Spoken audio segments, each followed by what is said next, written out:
Well, this will be covering Liberty on Ryloth, episode 21 of the first season. And I have to admit, I'm a bit disappointed with the episode in some respects, because it basically covers the final events of the war to free Ryloth. So we don't get to see all the battles, or even really get a hint at how many battles took place to free the various villages. We hear about them being freed, and we get to watch the Separatists attack them as they realize they're going to lose Ryloth. Because, let's make the Separatists look more evil by having them attack innocent villagers in a firebombing campaign for no other reason to say, well, if we can't have this planet, no one can. I don't know, it's just something that bugs me. The Separatists are painted as so evil, it makes you wonder how anyone could side with them or would side with them, because, quite frankly, it makes you... It's like they just do things for the sake of being evil. Like, let's kill all these people and make it show the cost of Republic victory. I'm like, well... By that means, you could also say that we could show the results of a Separatist loss instead. Like, if the Separatists are going to lose, we'll kill everybody, because that's the way we are. We're sore losers. It's such a strange position to take, and not to mention, it makes you wonder how anyone can ally with them and not be worried about being backstabbed or betrayed or punished for their incompetence or something.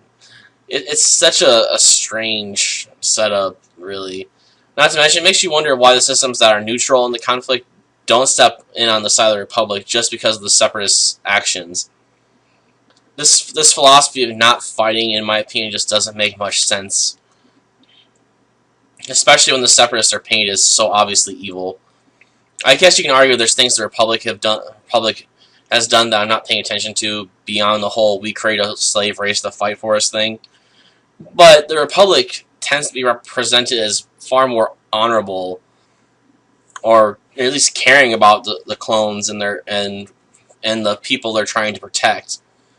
While the Separatists tend to have a very middle finger attitude about everything. It just doesn't make sense how anyone could side with them, just from the way they behave. I guess people that are cold and ruthless could maybe side with them, but it seems strange that even the cold, ruthless people would want to group up together. Evil, being the way it is, usually strikes against itself as much as it does against its own enemies, it seems like. As far as the fights the episodes go, they're all right, I guess. I mean, for the most part, we have such what feels like small-scale battles that they don't feel particularly significant, even when they clear the way for larger battles later on. Then again, we don't see much of the battle to take back the capital of Ryloth. That's mostly off-screen, it seems like. We see them break into the city, but then get to watch Mace Windu basically ignore most of the fighting in the favor of trying to capture whatever the name of the guy is that's the imposed ruler of Ryloth, tyrant that's been put in charge of it, who's a fool, obviously, because he's basically told by Count Dooku and his tactical droid to leave. They're like, leave, and he's like, no, I gotta steal all these treasures first. So he ends up getting left behind because of it. It's like, run away. Like, no, I've got to stay behind and steal all these valuable treasures. I can't leave just yet. It's such a lame villain, in my opinion, when they're ultimately taken out by their own incompetence. It's especially worse when people are pointing out their own foolishness. Not once, not twice, but like 3 times. Basically just leave. You have your order. Leave. Just leave now. Order the removal of the treasure and leave. Because he basically got told, as soon as the Jedi attack, you're to leave the city and firebomb it with the vulture droids. Instead, he stays until the last second and gets left behind because of it. It goes to show that one should really listen when people tell you to run away, I guess, in the Separatist forces, because they will leave you behind to die. Outside of that stuff, I don't know. Seeing the political tensions between